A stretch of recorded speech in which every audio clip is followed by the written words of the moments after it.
अस्सलाम वालेकुम students. Next हमारा टॉपिक है human nervous system. Human nervous system को दो मेजर कंपोनेंट्स में डिवाइड किया गया है। फर्स्ट है इसके अंदर सेंट्रल नर्वस सिस्टम और दूसरा इसके अंदर peripheral nervous system. Central nervous system जो है ये मिलकर बनाता है ब्रेन और स्पाइनल कॉर्ड से। सेंट्रल नर्वस सिस्टम के अंदर कौन कौन से पार्ट्स आ रहे हैं? ब्रेन और स्पाइनल कॉर्ड। जबकि जो पेरिफेरल सिस्टम है, पेरिफेरल नर्वस सिस्टम, पेरिफेरल का मतलब है साइड पे, तो इसके अंदर जो पार्ट्स होंगे वो कौन से होंगे? नर्व्स। पेरिफेरल नर्वस सिस्टम जो है ये कंपोज होता है, मिलके बनता है नर्व्स। ये नर्व्स जो हैं ये सेंट्रल नर्वस सिस्टम से निकलती हैं और बॉडी के पूरी जो बॉडी है उसके डिफरेंट पार्ट्स तक जो है वो फैली हुई होती हैं, जिस वजह से हमारा जो पैगाम है वो एक बॉडी के पार्ट से दूसरे बॉडी पार्ट तक जाता है। सेंट्रल नर्वस सिस्टम और पेरिफेरल नर्वस सिस्टम के अंदर जितने भी पार्ट्स हैं ये सब जो हैं ये किससे मिलके बने हैं? न्यूरॉन से। सेंट्रल नर्वस सिस्टम या पेरिफेरल नर्वस सिस्टम के अंदर जो पार्ट्स हैं ये सारे के सारे किससे मिलके बने हैं? न्यूरॉन से। Made up of neurons. तो सबसे पहले हम डिस्कस करेंगे कि न्यूरॉन क्या है।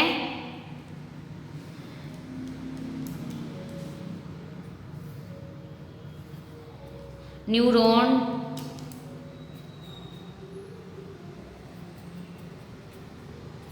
Are nerve cell. न्यूरॉन या नर्व सेल जो है ये यूनिट है किसका? नर्वस सिस्टम का। Unit of nervous system.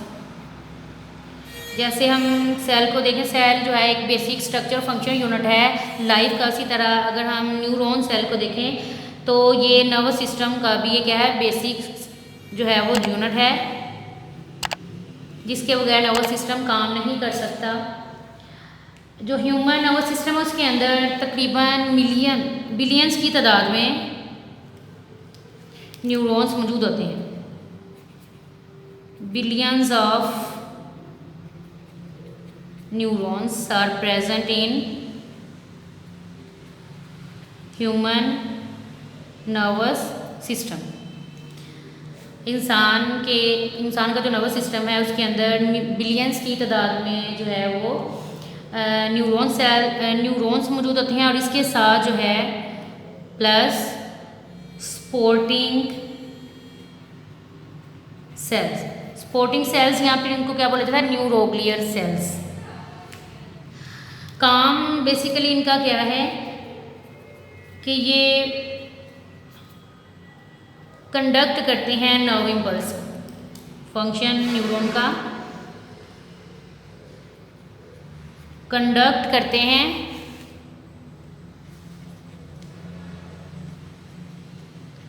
Nerve impulse को जो है कंडक्ट करते हैं।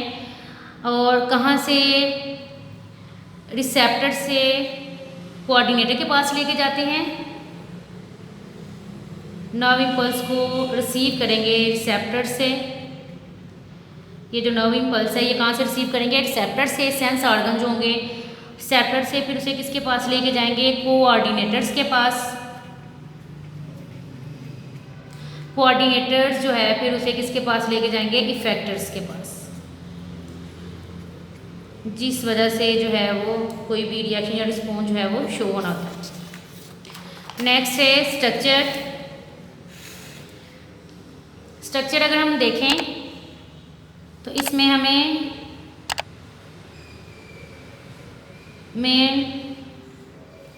दो जो है इसके पार्ट्स नज़र आते हैं।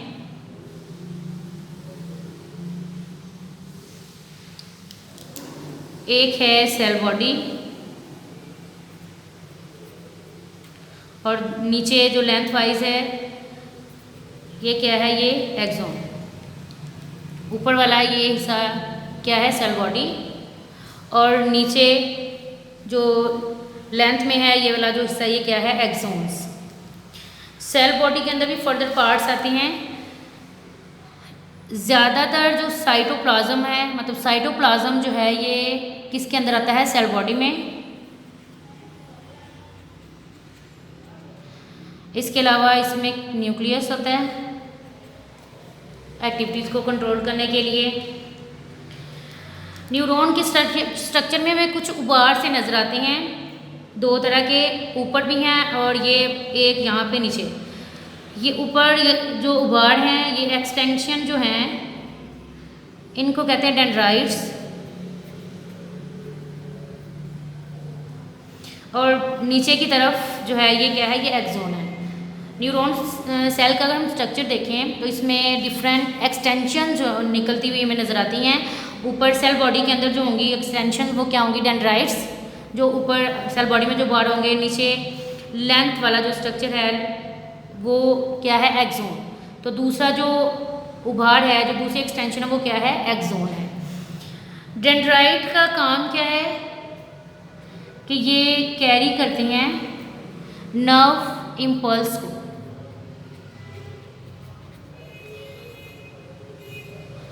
नर्व इम्पल्स को और सेल बॉडी की तरफ लेके जाती हैं। ये सेल बॉडी का नर्व इम्पल्स। अब नर्व इम्पल्स क्या है, इलेक्ट्रोकेमिकल वेव।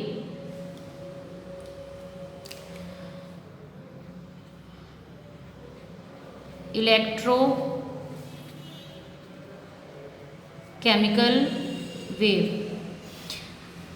इलेक्ट्रोकेमिकल वेव है जो न्यूरॉन की लेंथ के साथ साथ जो है मूव करती है। ये बेसिकली ये जो नर्व इम्पल्स है ये हमारा पैगाम है जो हमारी बॉडी के एक हिस्से से दूसरे हिस्से तक जाता है, और कहाँ से गुजर के जाएगा, न्यूरॉन की लेंथ के साथ साथ।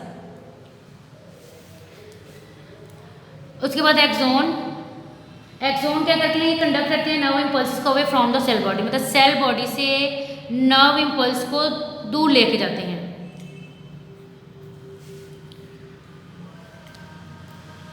कंडक्ट इम्पल्सिस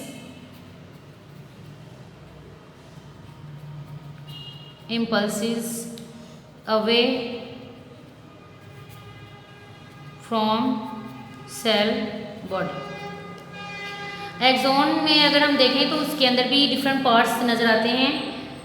इसकी लेंथ के साथ साथ सेल्स होते हैं। इनके जो सेल्स उन्हें हम बोलते हैं श्वान सेल्स।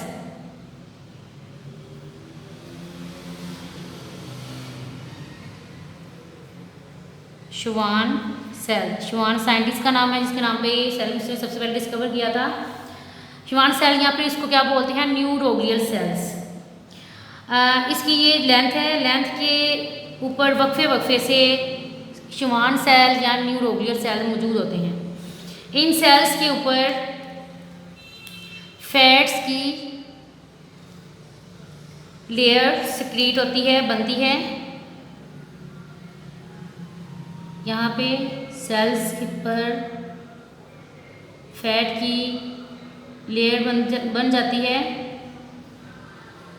इस लेयर को क्या बोलते हैं, माइलिन शीथ।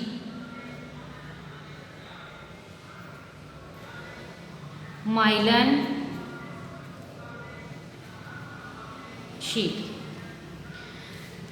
श्वान सेल्स, उनके ऊपर जो है फैट्स की एक लेयर बन जाती है। इस तह को क्या बोलते हैं, इस लेयर को क्या बोलते हैं, माइलिन शीथ।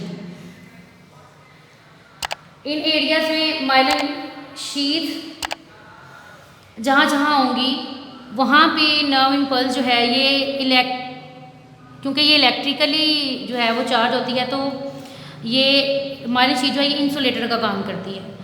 तो नर्व इम्पल्स जो है ये सेल से नहीं गुजर सकते, इनके दरमियान में कुछ पॉइंट्स होते हैं, ये देखें एक सेल दो, इनके दरमियान में जो पॉइंट्स होते हैं इन्हें नोड्स ऑफ रेनवियर बोला जाता है।